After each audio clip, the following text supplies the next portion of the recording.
Howdy, Facebook. How you doing? Oh, I'm sorry. I mean YouTube. My bad. I'm leaving Facebook. Hashtag fascist book. Not entirely, but I've done 41 days in Facebook jail, and now I'm on for another 30. And the reason is pretty simple. Uh, People on the left hold to a double standard, and they're a bunch of crybabies. Um, what tends to happen is they'll say things that they can't back up, and you call them out on it. And they try and play with emotions. They don't. They don't play with facts. They try and co-opt feelings rather than truth. And that's just sort of par for the course with the modern leftist movement these days. So, when I have something to say, I'm going to stream it here. I'll share it on the Book of Faces. I've gone over to parlor.com, and there's a lot of folks who have conservative voices that are getting heard over there. Um, we're in an unprecedented time right now. And what's going on in this country's wrong. Antifa and BLM, they're raping the country. That's true. Black Lives Matter is not a movement that has to do with equality or correcting racial wrongs. Sadly, it's a movement that's run by Marxist activists. And what they're trying to do, they're trying to subvert our country. Now, I just want to tell jokes. I want to make music. I want to be funny and do sketches. It's not doable anymore, is it? We're not legally allowed to get together for sketches. Not unless you're in a state that can do that, like Wyoming. And there aren't a lot of people that can do sketches in Wyoming. It's ironically sketchy. What's happening right now is a coup d'etat, an insurrection on the part of Bolsheviks. And these people we're not here in good faith. There are a lot of people who mean well who've been tricked by them, and they're naive, and they don't mean to do something bad. They don't realize what they're up to. It's sad. So it's up to the rest of us to do something about it. We got to tell the truth. What is the truth? That's what Pilate asks. Well, the truth is that which is objective, regardless of opinion, invective, or ideology. Mathematics are true. 2 plus 2 equals 4. 2 plus 2 doesn't equal 5. It doesn't equal 3. It equals 4. That's objectively true, and that'll never not be true. There are right and wrong truths like that as well. For example, rape is wrong, and it's wrong for BLM and Antifa to rape our country, but the way they're doing it is deceptive. It's like when a guy at a bar gets a girl drunk. You know, they get a couple drinks in them, tell them they look pretty, and the gal's like, oh, and they take her home and pressure the poor thing. And then she wakes up in the morning. She didn't want to do that. She did it. Well, maybe she consented under duress, but it's not right. It's not a good thing. It doesn't help make the world a better place. And it's a sad state of affairs. Well, Antifa's done that. BLM have done that. What they've done is they've romanced our country and got us drunk on political rhetoric as a means of slipping in like a roofie colada, a lie on the sly. What's up, Vipav Yanro? Nice to see you on the chat here. I hope I pronounced your name correctly. I do my best. That's been snuck in on the sly, and a lot of the people in the country don't realize it. They're still drunk off whatever, flunitrazepam or whatever. I only know that one because of Arrested Development. Was it flunitrazepam? I don't know. Somebody will correct me maybe. Maybe people won't even know who I am on this YouTube live thing, because let's be honest. If you go against the narrative today, the social media groups will shut you down, and there's a reason for it. Look how small my pupils are right now. See how it's just a pinprick of light? When you look at Tim Cook's pupils as he talks about curating Apple's platform and kicking off Alex Jones, what's interesting is you'll find that his pupils are very large. That's what I thought. All right. Nice to see you again. He saw me on America's Got Talent. I like to be funny all the time. I like to talk like this and do the jokes, I like to tell the jokes like I love listening to the radio. I heard country. I think country is just American mariachi music. I love that joke because you can't quite pin down the racism. I just want to be funny, but you can't these days. Nobody wants you to be funny. It's a sad state of affairs, and I don't know how we've gotten this far down the line. But when you look at Silicon Valley, what you are looking at is a novo cult. It's a new religion. Silicon Valley is reinvented mystery religion. Thank you. What's going on with it is they're using technology and smartphones and politics to guide and direct people. Statistically, people act a certain way. You can expect them to act one way or another. There's just no way around it. When you have large groups of people, they're going to move in trends, and when you have a large enough computational network, you can identify and predict those trends. And that's what's going on right now with Silicon Valley. They're identifying and predicting trends. In 2016, this was used to sway the election results. Something like 3 million votes were the result of that sort of psychological manipulation. Now, that's on YouTube. That's on Facebook, rather. We're on YouTube now. YouTube is going to shadow ban me eventually if they haven't already. Facebook, I've spent, let's see, 41, it'll be 71 days in Facebook jail by August the 2nd when I'm out again. And I'm not going to stop what I'm doing. Jail me all you want. That doesn't shut me up. What that does do is it impresses upon me the absolute need for continued vigilance against those who would take over our country and replace it with a sham. The people at Facebook and YouTube and Snapchat and Twitter and Microsoft and Apple, you know what they do every year? And they're about to do it this year. They go out to Burning Man. And out at Burning Man, they do all the drugs they can. Yes, out at Burning Man, they do all the drugs they can. Every child, woman, and man that can sit, walk, or stand in the nasty blowing sands of the Reno, Nevada desert, where they desert their morality and cavort with impunity, insanity, and the humanity of profanity. These words rhymed, but that's what what Burning Man really is it's a pagan mystery religion ritual that's just been modernized. They take this effigy and they burn it while everybody's running around tripping on drugs, screwing each other, and it's not what they advertise it to be. They say it's going to be $1,000, $2,000, $3,000 to get a ticket. Depends on the year. You used to be able to get there free if you did something creative like, I don't know, parachute in, but it's just a rich lefty religion festival. And their religion is drugs, sex, alcohol, and lack of sobriety in a continuous sense. See, in Silicon Valley, what they like to do is they do a little bit of lysergic acid diethylamide, otherwise known as LSD, just a itty bitty bit every day, and that's called microdosing. And so they'll pop that and they'll just be rolling all day. And the thing about that stuff is they'll be up for 24 hours. That's why you have these pale, zit-covered, buck-toothed, mole-infested sons of guns. What do? Yeah, that's right. Thanks, Caleb. Tasteless music indeed. Indeed. What they do is they just keep doing that and they stay indoors and they're coding.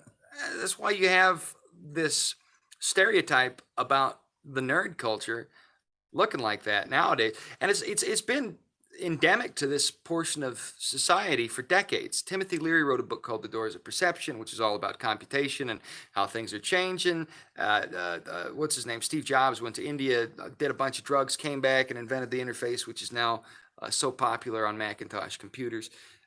Bill Gates, God in heaven, I don't know what he's up to, but his wife wears an upside down cross, and that's a sign of Satanism, which tells me she's probably into some sort of adrenochrome shenanigans. I don't know. I really don't know, but you don't appear on public TV in front of the whole world with an upside down cross by accident. Weed, I don't really hate the weed so much, but I'll tell you what, there's definitely people today who have even found a way to turn that into something else. You've heard of dabbing. these rigs. You know, before 60s, 70s, people just smoke some ditch weed and have fun. And now what happens? They get that dab rib, they turn weed into crack. God bless America. What in the world is going on right now? People can't just have a beer. They've got to have a microbrew with coffee infused and a chocolate vanilla patina at the back of the flavor. It just makes it so yummy. It's not a beer, it's a coffee with booze in it. Oh my gosh. In India, it's all illegal? That's crazy. See, now, you'll have to tell me, and if I get you right, it's Vaibhav or Vaibhav. I don't know how you say it, but from what I understand with India, there is a long tradition of certain substances that are well known to have psychoactive effects. But I mean, it predates America's dabbling with it, and probably Europe's dabbling. I mean, in India, they've got such a long culture. I mean, I think, as far as I understand, y'all discovered it all long ago. My point with all this is that what we're seeing as a trend in society today isn't something authentic, it's something synthetic. So it's not an issue of people naturally coming into a place of modern mores and social standards. It's more an issue of people at the top driving culture using the statistical understanding they've accumulated through computational development. And because of that, they've grown to such prominence globally that groups like Facebook and YouTube and Google function with autonomy beyond national boundaries. Now, these are American companies, but they have billions of users. There's only 350 million people in America, so they've got more users outside the country than in it. So their main offices are here in America, but they are an economic force worldwide right now. As a result, groups like YouTube and Google are making agreements with other countries that actually don't follow our national interests. Caleb, that's an excellent point. Man-made algorithms are still man-made, and not only that, a lot of the algorithms we're dealing with are actually dishonest. So the point of an algorithm with a search engine is to make it so that you can he said person made, conscious adult entity made. Yeah, because a person may not be, I identify as a non-person consciousness who I am a meat popsicle, as Bruce Willis said in The Fifth Element. But a lot of these algorithms, the design with the search engine is to make it so that when you type in a word, that word pops up with all the information you were searching for. And there's a lot of different factors for that. So if you typed in garden hoses in Walmart in Colorado, you don't want to get some nasty porn site popping up, which you might if the algorithms aren't managed. So, so what's happened is now that we have political actors who are trying to influence the conversation, instead of the algorithms naturally populating what they should and what they did when they worked, it populates the curated results that those who run these platforms want you to have. It's what they want. So if you type in, say, Donald Trump, immediately, you just go try this out, go into Google and do it. Type in Donald Trump just with nothing, and you're going to get all these negative articles about how he's an idiot, and how he's stupid, and Orange Man bled, and blah, blah, blah, blah, blah, blah, blah. That's just what you're going to get. If you type in Joe Biden, you're going to get glowing reviews. You're going to get funny little pithy sayings, and you'll find some negative stuff, but it's going to be couched. It's going to be bracketed in positive description of the man.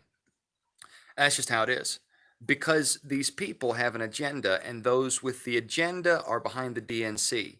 The Democratic National Committee, the Democratic Party, is one that has built itself around Marxism, socialism, globalism. Essentially, these things are rebranded Luciferianism. They're hiding in plain sight.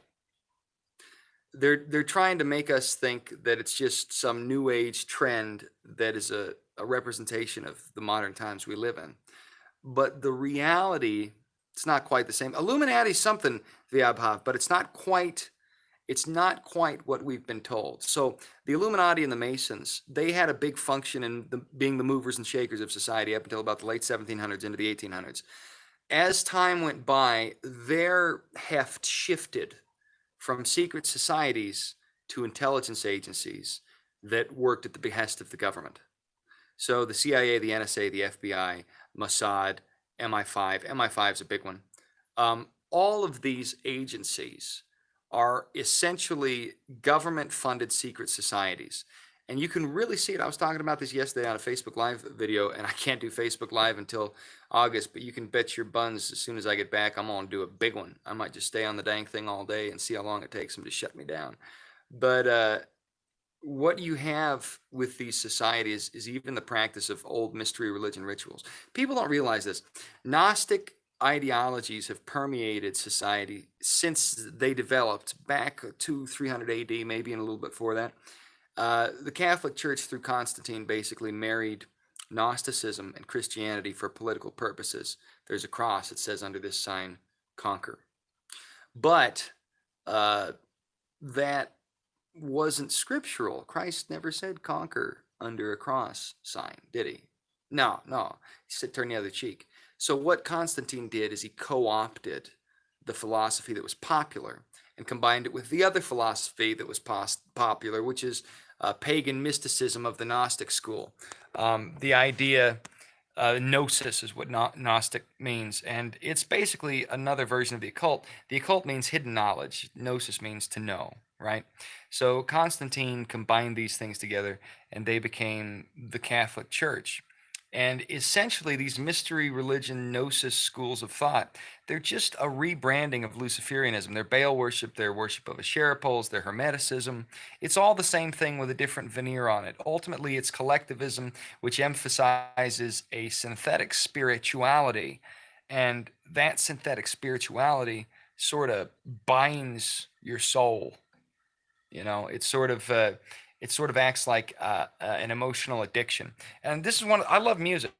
Concerts are fun, but one of the main reasons people flock to them so much is because in mass in a group like that with that loud music and maybe a little weed or LSD to soften the brain, what people experience is something that feels beyond the normal state of things.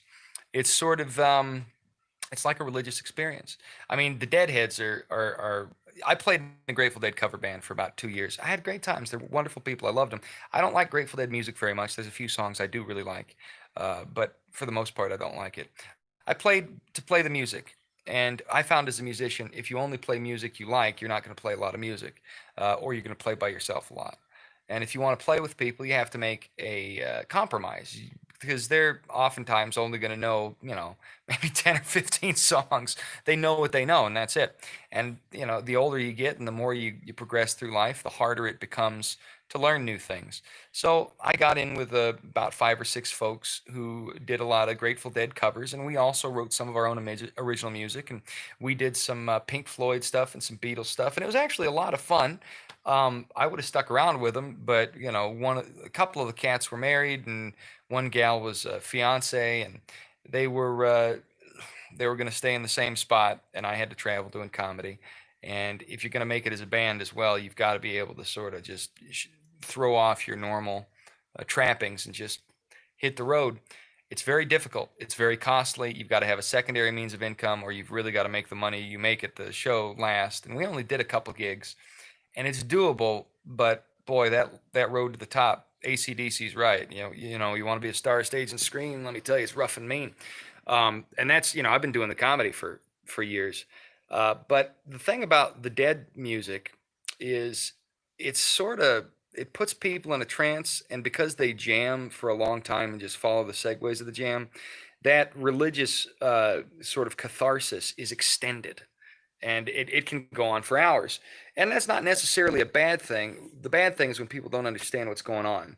And the thing about the Dead is there is a lot of conspiracy about them being involved with secret societies via the intelligence agencies. And I don't know how true that is. I know they followed a lot of Vedic philosophy. You might know about that in India, in their song construction. The songs would tell a tale, but it wasn't quite the new age stuff we're seeing now. There's always a bit of a mix in there. Yes, exactly. Okay, so you're with me on that. So they would follow that kind of stuff. Jams are a good thing. I'm not against the jam. I like that a lot. I don't like I don't like the chord progressions a lot of the Dead jammed on because they were tripping on acid. They thought it sounded great, but sometimes that stuff doesn't sound so great. Sometimes it does. Unbroken Chain is a great song. Love that song. I also get a kick out of Peggio. I am not a huge fan of what is it? The harder they come, the harder they fall, one and all. I don't really like that song. There's a lot of songs like that. But they're not the only ones who did this. See, it's not just bands, it's not just politicians, it's not just films, it's everything together. Um, Frank Zappa, I love Frank Zappa. He was part of this. There's a place called Laurel Canyon in Hollywood. I went by Laurel Canyon a few times. And in Laurel Canyon, in this 50s, 60s, 70s, a lot of the music that became our core Americana was developed. And one of the reasons it developed like it did through there is because the children who made the music were children of. Yeah, that's it. Caleb nailed it. I love jam music for the journey, but a lot of destination has no purpose. Yeah, and that's the a loss of destination has no purpose. Yeah, yeah, that's exactly right. You got to be going somewhere. You got to be going somewhere. So you need to have a structure where you go into the song, you do one thing, you have a few lyrics, you have a jam session, you go to the top of the mountain, and bam, you hit that spot. You don't just peter off for 30 minutes doing the same two chords. That gets tiresome. But in Laurel Canyon, I love Frank Zappa. He was the son of somebody in the military industrial complex. He wasn't the only one. A lot of the bands we really get to know were deeply involved with this CIA type stuff, wherein they had an agenda, and the idea was to impart an ideology on the population en masse and sell it through music in such a way that the brainwashing, the cultural Marxism happened so slyly people didn't know it. It wasn't just these. Now Zappa, I don't know. I think he might have bucked the system a little bit because he wrote a song about the slime coming out of your TV. Right? He was talking about how the TV's really some nasty stuff. Thank you, Zappa. And I think he might have bucked the system a bit, but I know toward the end he still had the wrong idea of things. Guys like Zappa and Gigi Allen and the Dead and Fleetwood Mac and all these cats, they weren't just an organically developed group of individuals who came together, liked to make music, did a good job, and worked their way to the top.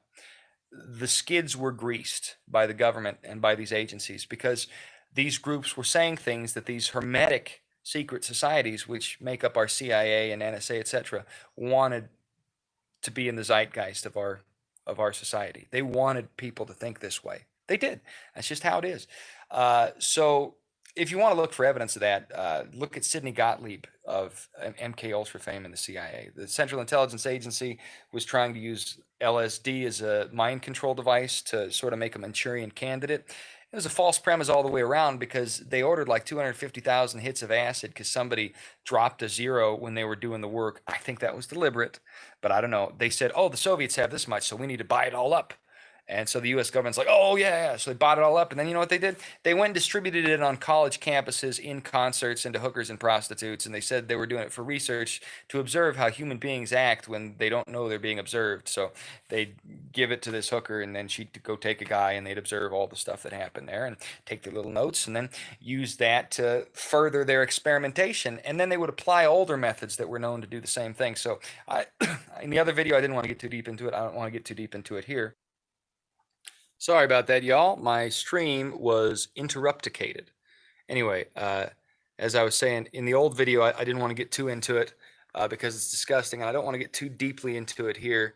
But what the CIA would do is they'd use LSD and something called SIA, which is satanic ritual abuse, and you can look that up on your own.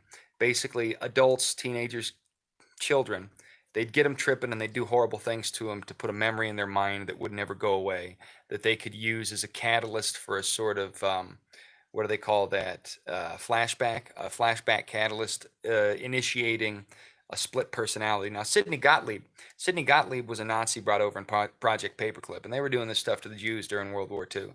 It was horrible stuff, and they just imported right on over into the United States, into our Central Intelligence Agency, and they tested thousands of people. They did all kinds of stuff, and MK Ultra was never fully disbanded, and it's not the only thing that's been going on in our country like that on the sly. See, the deep state that's out there, it's twofold. You have the side that's trying to subvert the country and the side that's trying to protect the country. And I don't know who's really winning. We got Donald Trump in. That's really good. I think that's a really good sign personally. But I don't know who is really coming out on top of that right now. I have faith in Christ and God. We're one and the same and separate but the same. And I hope the right thing happens. But I don't know who's who in the zoo right now entirely. I do know that there's a lot of that hermeticism in the CIA, and I know they're not alone in that sort of thing as far as deep state government actors go. So that makes me think that a lot of what we're seeing in regard to these protests is synthetic. Acme Company dropped off the bricks. Bill Gates was on the board of directors for those bricks, and those bricks were dropped off all over the country where the riots and protests were going to be. That was known in advance. Bill Gates of Microsoft is trying to get a chip implanted in everybody, and he's trying to target the black communities first. There's actually a video of him and Melinda Gates talking about that, that they want to give the chip to people who are of an ethnic persuasion first. That's what they've said. So I don't know what that means specifically. I know for some reason, these groups that abuse people, they tend to target black people. I don't know why that is. I haven't studied this deep enough to understand, and there's some stuff I don't want to know. But they do tend to do that. The KKK was started by the DNC. They were. Segregation, where black people and white people had to drink at separate drinking fountains, that was also the DNC. That wasn't Republicans. That was the DNC. Strom Thurmond, he was the most racist guy in government. He lived to be 100 years, and he filibustered on something racist forever. Hey, Colton. And crazily enough, Strom Thurmond actually started out as a Democrat and switched to the Republicans. So Lincoln was Republican. He freed the slaves. Lincoln had his own issues because he was more interested in establishing a more perfect union than he was interested in sorry Rupali. The Gates is discussed. Carol, go to Yandex.com. And or you could also go to DuckDuckGo. I would avoid Bing because that's run by Microsoft. But if you look in there and you look up Melinda Gates ethnic vaccines first, it should pop up. I'm on a smartphone. I'm not on my computer right now. I posted the link on Facebook in a debate, but as I said, I'm off Facebook for another 30 days. But if you go to Kevin Bennett and look on my page, you might find it. I'm not sure exactly where I posted that, but if you go to Yandex or you go to DuckDuckGo, you can find that video. You'll have to do a little dig, and it'll take you 5 or 10 minutes because you know how these search engines works, but their algorithm is more pure. Yeah, DuckDuckGo. I don't know about Tor. Is DuckDuckGo Tor? I didn't know that. I thought the Onion router you had to download. I didn't have to download DuckDuckGo. I just typed it in. For those who aren't in the know, the Tor, the Onion router is TOR, and that's a router you have to download in order to surf the dark web or the deep web. And I don't have that downloaded, so I just went on Firefox and typed in DuckDuckGo. So I don't know if that's the case or not. What I do know though is that they wanted to vaccinate ethnic communities first. The Bill Gates group did. And beyond vaccination, even if it's just a basic thing, there are 7.8 billion people on the planet. And what Bill Gates is discussing for this COVID-19 vaccination is getting everybody. That's a huge infrastructural challenge. It's a very big challenge. And the cost to do that, only a billionaire could afford to do that. And beyond that billionaire affording to do that, there are definitely going to be casualties. There have been 500,000 plus COVID-19 deaths worldwide so far, which, by the way, is less than the average for influenza. The flu average is 250,000, 647,000 a year dead in the world, owing to just basic flu, according to, I believe, the CDC, or it might be the National Institute of Health. You can check both of those out. But COVID-19 isn't nearly that high, and we all know that. We all know that what we're seeing is propagandized. We're well aware of it as a people. Everybody except for the intellectually dishonest individuals, those perpetuating the lie, and those who are too stupid to do the math, understands we're getting sold a bill of goods. Bill Gates says if we vaccinate the whole world, at minimum, there's going to be 700,000 casualties from the vaccines, from people having an adverse reaction, likely to the adjuvants, which are used to hold the the inert pathogen, the antigen. So basically, when you get a vaccine, whatever you're getting vaccinated against, whatever disease, it's in the vaccine, and it's either a weakened form, sometimes it's a potent form, sometimes it's a dead form of that virus. When we were kids, they told us it was dead, but that was an oversimplification, and it depends on the vaccine. And what they'll do is they'll put that diseased thing in what's called an adjuvant. For the longest time, thimerosal was an adjuvant, and thimerosal has components of mercury in it. So they inject that into you so that the dead bug isn't at its full capacity, and then your body has an immune system response. And immunization theory, I think, works, but the problem with the vaccine schedule is they've got over 42 that a child is supposed to get by the time they're 6 years old, and there are hepatitis vaccines among that. And there's no 6-year-old I know who's, mainlining black tar heroin or doing gay stuff, unless the poor kid's being abused by some of these secret society people in the CIA. Maybe that's why that's in the vaccine schedule. I don't know. What I do know is no child needs 42 vaccines. Maybe an MMR. Let's see, we have found the vaccination, I guess, and even started the human testing, and it worked for COVID. My goodness. See, that's the other thing, Varivav. It's, sorry if I get your name wrong. I got a Caucasian marble mouth, but in India, in vaccine theory in general, to develop a new vaccine takes a couple of years.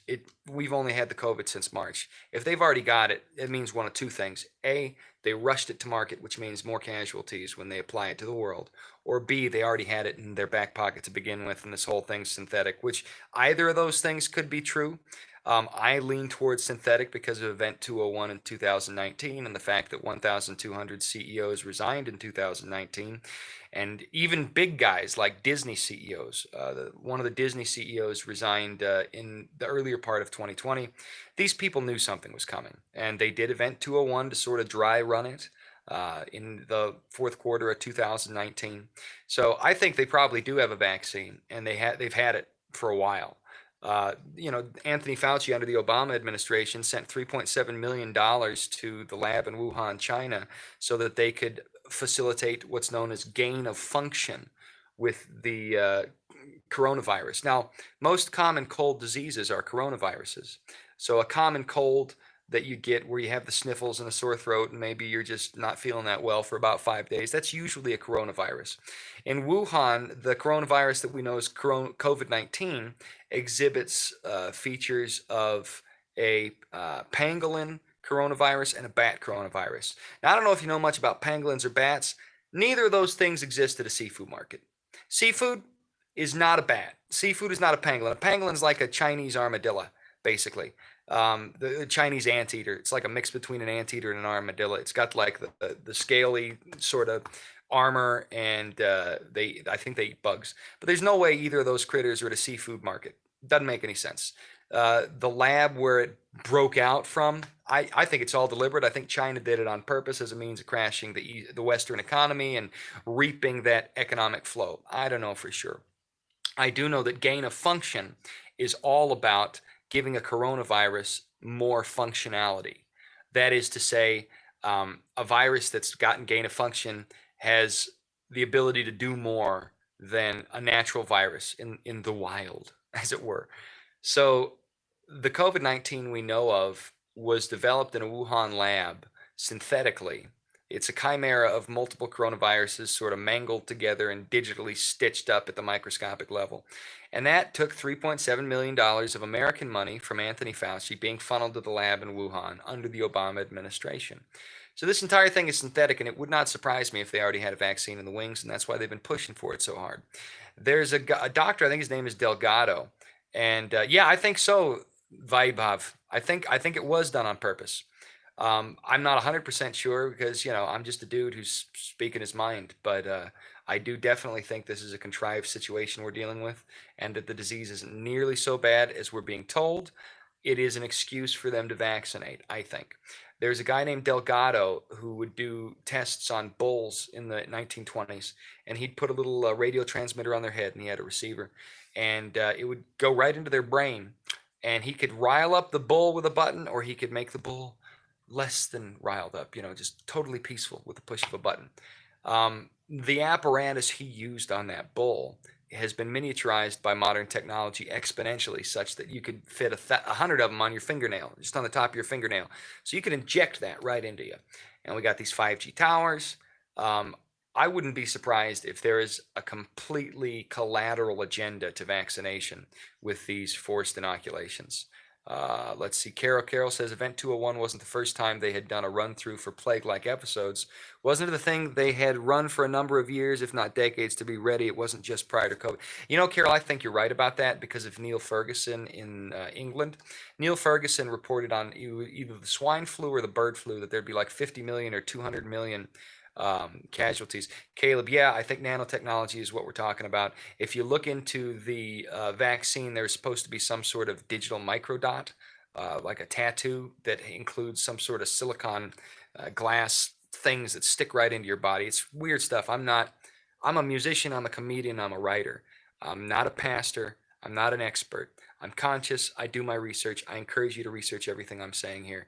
I believe it's true. That's why I'm saying it. I believe it's true because I've seen the sources and I've read through them myself. I don't pretend to understand those as deeply as the people who've conducted a study, but I can read something and understand it well enough to explain it to another person. And that's what I'm trying to do, and I'm trying to wake people up. I got the red, I got the pale white, I got the blue. I'm just patriotic as hell this pre-July 4th day. But what we're talking about here with gain of function in the disease, what we're talking about with transmitters of the nanotechnology variety, what we're talking about with dry runs of testing is a concerted effort to bring about a specific end game. I use the term on purpose. I saw in a sequence in the pandemic every year, which has a 20 in the last had a pandemic. Yeah, that's right. Swine flu, bird flu, avian flu, SARS, what was the Zika virus? Yada, yada, yada. Neil Ferguson predicted in England like 50 million or something, or 200 million would die from one of these viruses, and it was like thousands or hundreds. The guy is a hack. He's given a voice by the narrative, by the people pushing the narrative. They want him to represent them. Russian dance flu.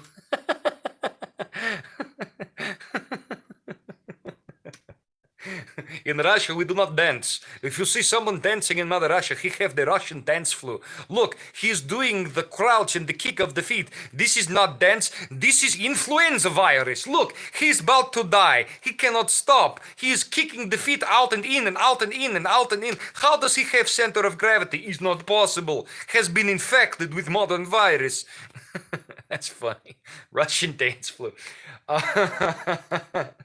But Neil Ferguson, this guy who predicted coronavirus would result in 2 million casualties in the United States, the dude didn't even believe his own lies. He was nailing a married woman, and I believe he was married too, and that became public. And so what they say on InfoWars is they call that pleading to a lesser crime, right? So he's nailing some gal that's not his wife, and now that's the sensation. Not the lie that 2 million people would die in the United States from this COVID-19. Not the vast over-exaggeration of the threat. Well, okay, I did do that, but okay, I'll plead to the cause of nailing this married woman, but not to that.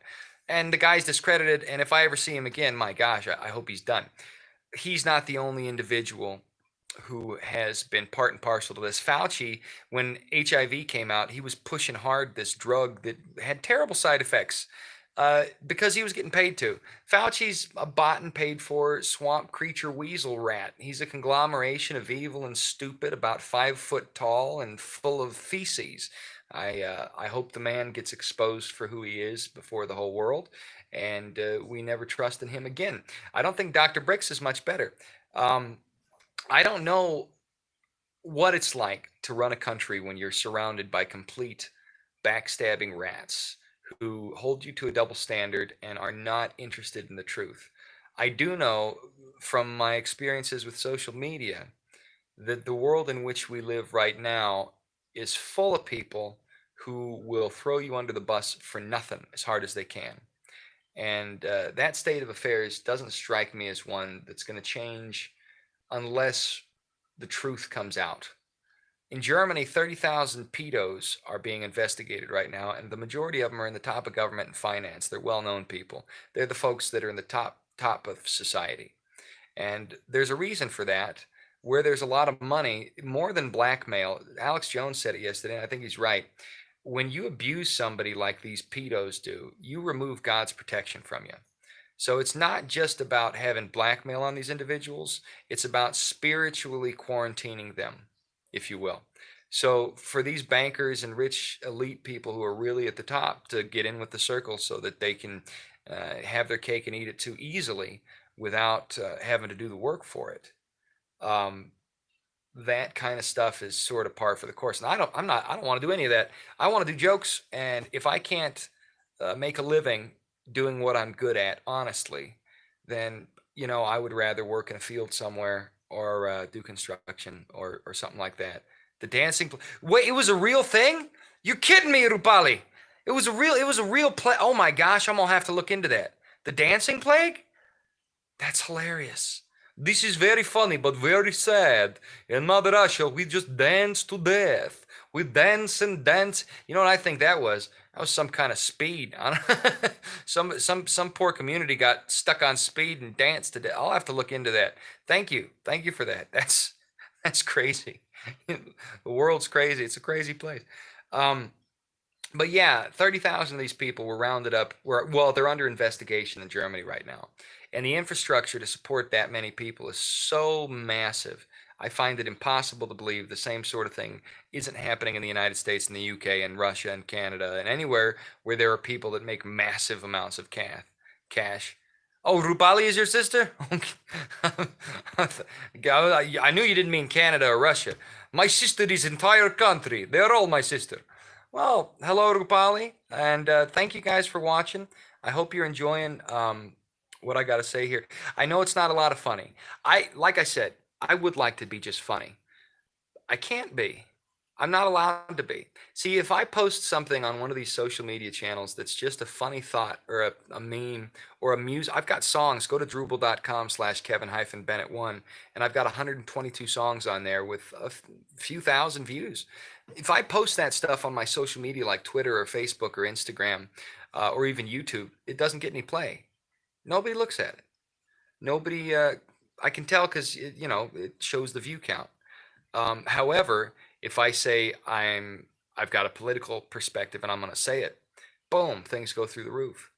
And I don't want to do that. But the other thing that happens is when I have a political perspective and say it, people report me for having a different ideology than the norm. And let's be honest, I'm frank. I can be brusque. I could definitely be brusque. And I think sometimes we have to be brusque. I said this yesterday as well. I don't know if anybody here heard it. Where we're at as a species in mankind's history right now, it's like there's 7.8 billion people, and we're all asleep at the base of a volcano. We've all been drugged and we're asleep. We ain't got the dancing disease. We got the sleeping disease. Some tsetse fly got put into all of our coffee, and now we're all asleep in a coma almost. We're at the base of this volcano. Now, I woke up. It wasn't me that woke me up. I got woken up by the grace of God. I got wipe the stuff out of my eyes and I'm looking around. I'm like, oh, what are we? I thought I was in this modern dystopia, utopia. Why are we all asleep at the base of this volcano? And then I look up and I see there's this river of magma coming down the volcano and burning everything in its path, and it's a few hundred feet off yet. And so I'm waking up everybody I can. I was like, guys, there's magma coming. It's going to burn us up. And you know what? You know what they're doing? You know what these people are doing asleep? Thanks, Vipop. You know what they're doing? They're like, oh, leave me alone. I'm having a good dream. Oh, and I'm like, no, come on, wake up. Oh, leave me alone. I'm like, wake up. They're like, leave me alone. I'm like, rah! And I just scream at them to jar them awake. And what do? Do they wake up? Here's what they do. They go, wah, right back, and they pull the cover over their head and go right back to bed.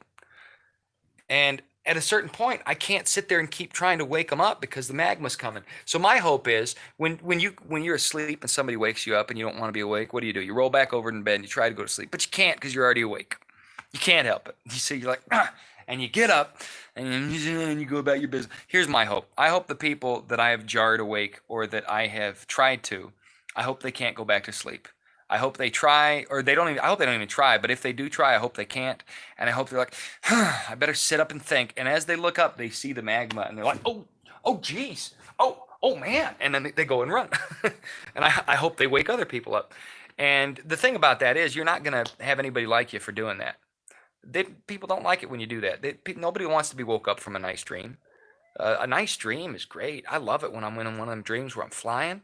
I hate being woke up.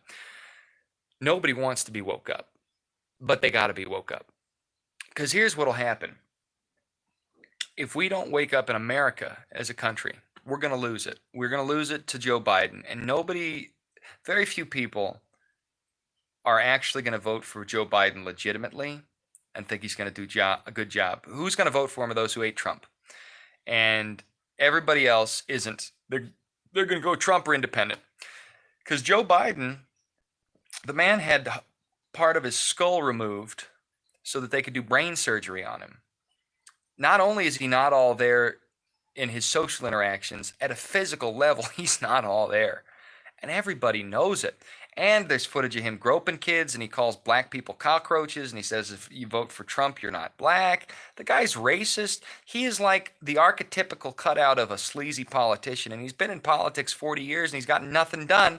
All he's done is moved around money, bribed stuff, laundered money through Burisma in Ukraine, and put his son to manage it. He's a swamp creature. He's like a mafia don. Joe Biden is not an authentic candidate. He's a swamp puppet.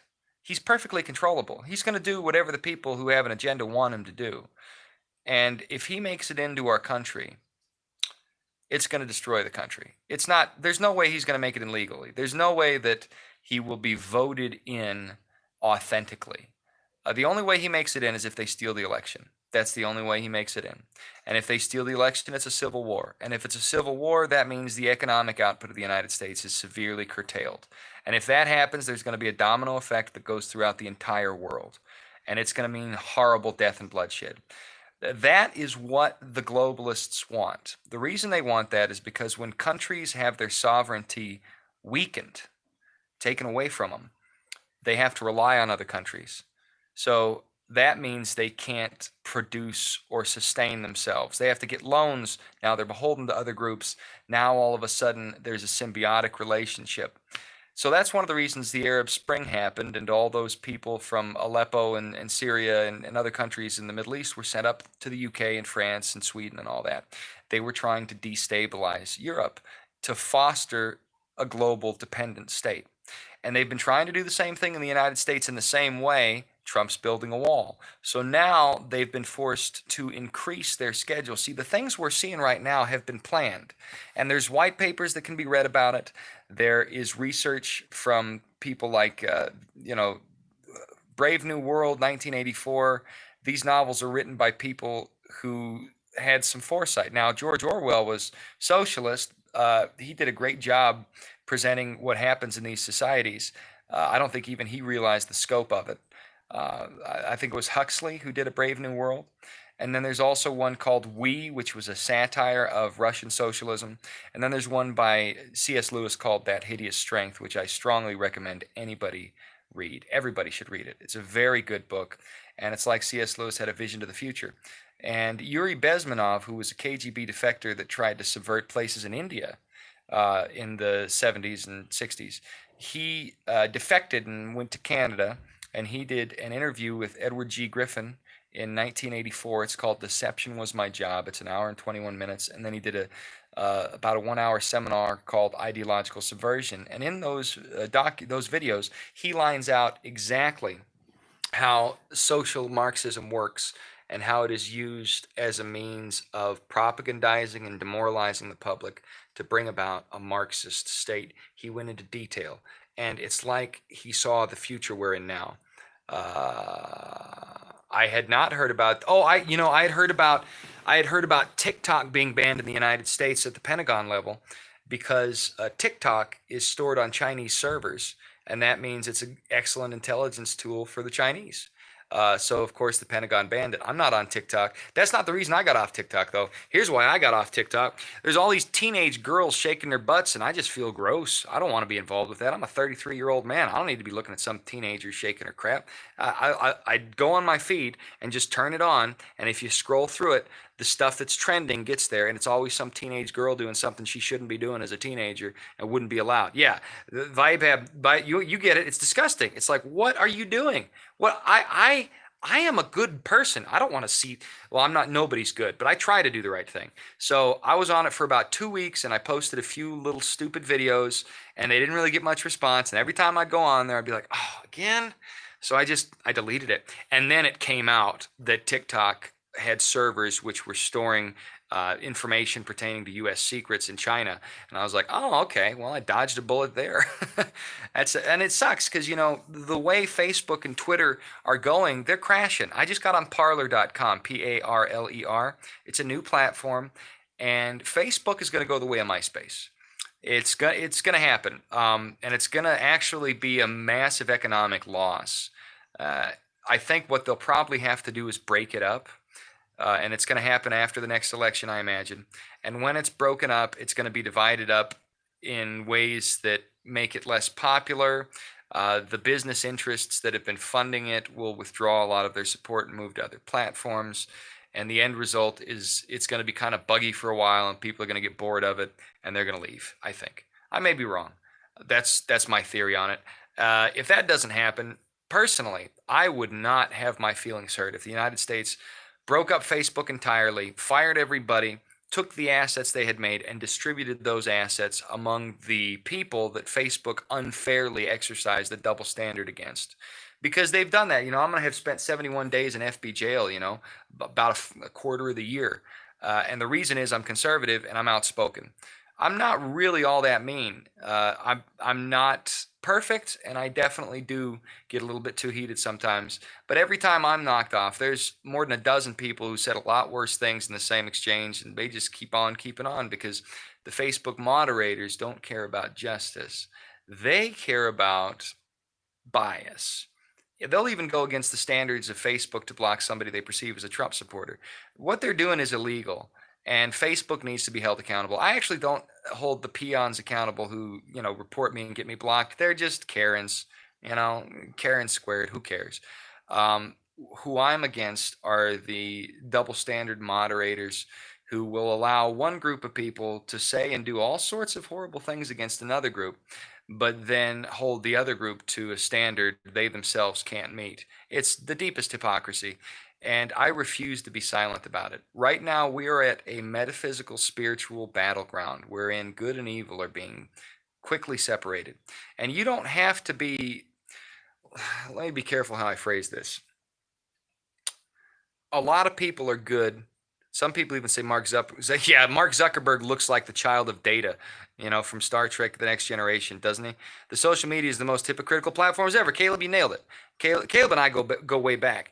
And check out his music, by the way, if you feel so inclined. He does some great music. He knows how to play that guitar. Social media platforms are hypocrisy personified. Look up hypocrisy on a dictionary. You'll see a picture of Jack Dorsey and Mark Zuckerberg smooching. I'm kidding. You won't really see that picture, but that would be the best way to describe it. And probably a couple other. Those are the only two. Tim Cook's probably in there, posing like he's a fireman in a calendar or something. Tim Cook has factories in China for Apple, and they are so poorly run that the workers will try to commit suicide by jumping off the top of the building. Apple doesn't want to lose profit. They don't want to deal with the fallout. So you know what Apple did? They installed nets. So if you jump off the building, you land in the net and you have to go back to work. Apple, think different. What's crazy about it is I like Mac computers. I prefer them to Windows. But after I heard that, it turned my stomach. Then I looked into Bill Gates, and what I realized is modern technology has some deep spiritual wickedness behind it. I mean, you look at these smartphones we're using every day. They divide us as a people. They break our brains. They make us addicted to synthetic approval or disapproval. They take up hours of our time. And it wouldn't be such a big deal if there was an honest nature to it, but it's biased and only the negative behavior gets rewarded. So my thought with this social media stuff is to try and inverse their negativity by telling the truth continuously on platforms and not caring what my reputation is. Because the truth of the matter is, if we have a civil war in this country, it won't matter anybody's reputation. Musicians and artists, we're done. We're going to have to go to war. We're going to have to fight for what we believe in. And at the end of that, we're going to have to work dead end jobs for years on end just to rebuild.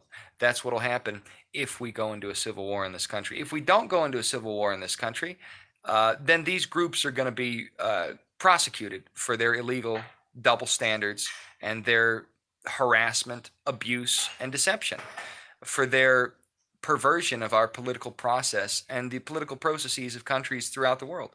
They will be held to task. So the way I look at it, the only way you lose right now is if you knuckle under and go with the lies. I feel sorry for people who have to work at Walmart right now, because those masks they wear lower the quality of the oxygen to such an extent that if you take an OSHA, Occupational Safety and Health Administration, oxygen meter and put it in the mask, what ends up happening is that atmosphere you're breathing, it's below OSHA standards. And yet everyone's forced to wear these masks for a synthetic pandemic that we all know is a lie. And people get headaches and they pass out. It's a health risk. They get staph infection on their face because, you're breathing all the time, and you're just going to get zits all over the place. And zits are usually caused by staphylococcus. There's all kinds of side effects, and it's objectively against OSHA. But the thing is, if you work at Walmart and you want to keep your job, you have to wear the mask or you lose your job. And what'll happen is little old ladies who've been brainwashed by the lies and don't realize the authorities in which they've trusted for most of their lives will report on you, just like the Soviets stabbed each other in the back toward the end of the Soviet Union. It's a bunch of rats reporting on rats. And so who I feel sorry for the most are those in business that are forced to wear the mask. If you're not a doctor, if you weren't wearing a mask during a normal flu season before COVID-19, if you're not forced to by your occupation, you shouldn't wear a mask. You shouldn't at all. Let's see, a few years ago, Apple engineer also told about the truth behind iPhone 7. You should check that out. It's brilliant on YouTube. I will. This is on an Android right now. I wanted to get an iPhone because I do the Mac thing. I didn't. I'm glad I didn't, because it's like that South Park episode, The Sentai Pad, where it turned out in the terms and conditions they were doing some terrible stuff to people on the sly. Truth of the matter is, that kind of stuff is the rule rather than the exception in Silicon Valley, and we're seeing it played out today. So I'm off Facebook till early August. I'm going to share this on my sock account. My secondary account is Bobby Laumer, Laumer. My main account is Kevin Bennett, and I am also on Instagram. And I'm going to share these things where I can share them. And God willing, I can find a niche somewhere. But if I don't, oh, wow. That is so cool. Rupali, please feel free to set me straight where I mess things up. I'm not a doctor. I'm just trying to tell the truth that I've come across. And I want to be accurate where I can. So please set me straight if I mess it up. If I haven't, excellent. If I have, set me straight. I can admit when I'm wrong, but when I'm not wrong, I'm not gonna concede.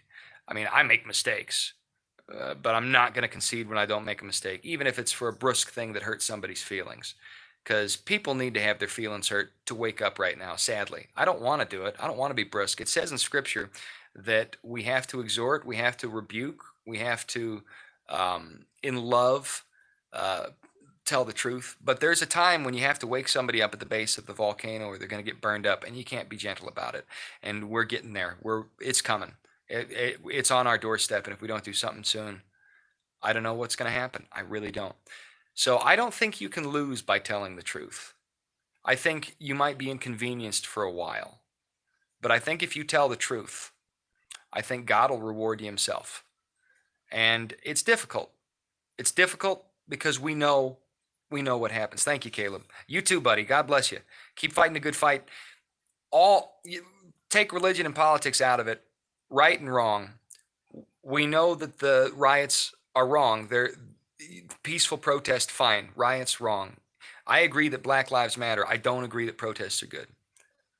Antifa, wrong. These things are using a lie to get an agenda by us. They're raping our country. That's wrong. So regardless of your politics or faith, things like that, COVID-19, It's a lie. It's wrong. We need to expose it. We need to tell the truth. Everybody needs to do it. Like, share, subscribe if you want, or make your own video. These platforms are here and they're trying to dumb us down. They're trying to shut us up. But there's 7.8 billion people on the planet, and half of them are on these platforms, and there just is not enough time for all the moderators to get to all the stuff immediately. And if we all start talking and we don't stop, we will give those moderators a headache, and the truth will come out. Yeah, Vibov, if we get these vaccines, it may very well be some sort of zombie apocalypse, because I think they're going to use them to manipulate how people act in society. I will not get one. I refuse. And I'm going to be more healthy because of that. So I encourage you to do the same. Check out Infowars.com as well. Alex Jones has got some good stuff. He ain't perfect. He makes mistakes. He's also at band.video.com. My novel is The Thief and the Sacrifice. The one that you can buy right now is called Amphibian. I also have an album called I'm From Wyoming, obviously, by French Accent. It's an adult album, but it's fun. You can check that out. So God bless you. Thank you for listening. I hope you all have a good day. I've got to go write some articles now because I'm treading water. And au revoir.